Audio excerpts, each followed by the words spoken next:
Depuis 25 ans, cette tapisserie anglaise de Mortlake orne le musée La Binche. Au milieu du XVIIe siècle, il y avait quand même peu de chances qu'on fasse deux tapisseries identiques. Achetée de bonne foi par la ville de Brive, l'Odora, c'est son nom, est en réalité une œuvre spoliée en 1936 par les nazis à une famille allemande juive. En 2016, effectivement, nous recevons un courrier, un contact d'un cabinet d'avocats allemands qui est à la recherche dans le monde entier de biens juifs spoliés pendant la Seconde Guerre mondiale. Et ce cabinet nous explique effectivement que cette tapisserie a une histoire plus compliquée que celle qu'on imaginait. Il nous a fallu 4 ans pour remonter et réécrire cette histoire. Les héritiers des marchands d'art allemands n'ont pas demandé la restitution de l'œuvre.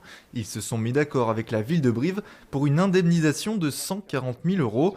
Il n'y avait pas d'autre solution.